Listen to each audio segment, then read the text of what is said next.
really, I'm not here to oppose anything and everything. No. My duty and the duty of colleagues on this side is to keep the government in check. That's our duty. And I invite colleagues to join us in doing this duty, doing the same, executing this mandate. Because keeping the government in check is for the good of each one of us. Honorable Speaker, I'm sure one of these days you will have a day when members will raise matters of national importance. They will tell you about the poor roads in their areas. They'll tell you about, government officials stealing money that is supposed to trickle down to their people. They'll tell you about bad hospitals. They'll tell you about all these many different things. So as we keep government in check, it's for the good of all of us, and we shall happily continue to do it. Honorable Speaker, the Vice President and the Prime Minister have been approved by this House. We all did not vote for the both of you, but you have been approved. And our hope is that you will serve everybody. Because you see, that's what service delivery is supposed to be about. That you will extend services to everybody. That your offices will be accessible.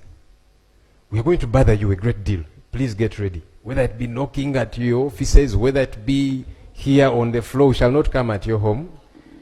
She has said at home, no, we shall not come. But here in the Parliament. Please get ready. Because it's important for that to get happen. On our end, we are going to keep you in check. And please, you should be happy about that. It should not be a bad thing. When we keep you in check, we are saying, do better here, improve here, do this the right way as should happen. And so we'll keep bothering you about all these many different things, service delivery, political prisoners. That's a song we have sung, and we're not going to keep quiet. Because there's people that are rotting in jail 5, 6, 7 years. They have not had their day in court. That is wrong. Wrong, wrong, wrong, regardless how it happens. And by the way, the same has happened to some people on the interim side. So regardless who it happens to, it is wrong. So these things we shall not keep quiet about. Get ready. Honorable Speaker, I did not vote for you to become Speaker. Because I had a candidate. No, me, I'm saying it publicly. Because I had a candidate. But I'll tell you what, Right Honorable Speaker. But your candidate voted for me. I don't know about that. But I want to believe the 60 votes he got, one of those was his. But I'll tell you what, Right Honorable Speaker. I want to salute you, especially for your remarks after you took chair of Speaker, when you were still at Kololo. I, for that moment, felt at ease. I hope I'll continue to feel that way. And here is why I felt at ease. Your speech had 3 critical elements that excited me. Number 1, you promised to be a speaker even for those who did not vote for you, like me. And that's imperative. Because now you have become a referee for all of us. Our hope is that you will be ready to blow the whistle when there is a hard tackle, as opposed to you actually being the one tackling us. So that gave me comfort, Right Honorable Speaker. You promised in your remarks a corruption-free parliament. That excited me. And you have our support in ensuring this, Right Honorable Speaker. Right Honorable Speaker, you promised that Parliament is supposed to be open, and so the media is supposed to be welcome here. I want to appreciate, because on that one you have taken immediate action. I was told that the Nation Media Group accessed Parliament today, because they were barred from accessing Parliament for months, and that is wrong. My appeal to you, Right Honorable Speaker, I'm saluting you publicly for the remarks that you made. Kindly actualize the remarks that you made. That's my humble appeal to you. Sometimes we say things and then we don't actualize them. But my hope is that you are going to actualize these remarks that you made, that we shall all feel comfortable in being in this house. That I should feel at ease to stand up and object to something. and I know I'm not going to be vilified, and by me I mean several colleagues, that nobody is going to be vilified for having that school of thought. That's why we are all here. We all have different schools of thought. Honorable Speaker,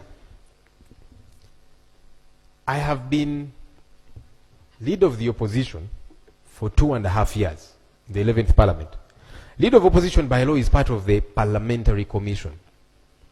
I did not attend even one single Parliamentary Commission meeting. How can that be right? Because I was never invited. Honorable Speaker, when I made a lot of noise about this issue, subsequently there were about 2 or 3 invitations that came to my office. And how did they come? So the office you're occupying now approves whenever a leader of the opposition is going, even if it is out of town, for official duty. So one of those times, I think we were going to these entities we were oversighting in Amuru, Inspire Coffee, in Tungamo. So you are on the way there, you get a call from the office that a letter has come here for Parliamentary Commission, and it is happening in 30 minutes. So yes, some people might say I got invited about 3 times. Yes, but I was on the way out of town for official duty, and the Speaker's office knew. These things have got to change. Let's observe the law. Let's do right, as is expected. Finally, Right Honourable Speaker. Right Honourable Speaker, you have seen the quandary we are grappling with here. We don't have adequate space. This Parliament, I am told, was made for about 80 people the time it was constructed. We are now 529 members. When you add the ex-officials, we shall be 550 plus. Now that we have opened the space and said we can have many more ministers, we are waiting. Right Honourable Speaker, there is new chambers that have been under construction for donkey's years. It is something that I have talked about here on the floor of Parliament. Money is appropriated for the same. What is happening? Every financial year money is appropriated. Why has that place become a bottomless pit? Why do they not finish constructing that place so that members don't sit on their laps? Especially because money is appropriated. It would be a different thing if somebody was saying there is no money available, but money is passed here. At one time I said, look, can we stop passing this money? But the money is appropriated. Work doesn't happen. Meanwhile, Parliament spends billions of shillings to rent office space for members and staff. Why? Honourable Speaker, we are trusting you to fix these issues. I'm glad that you ably talked about them. We are looking forward to working with you. We are looking forward to all of us enjoying our space here, supporting what we feel is right to support, objecting to what we feel we should object to, and who will benefit? The people of Uganda out there. I thank you and congratulations to us all.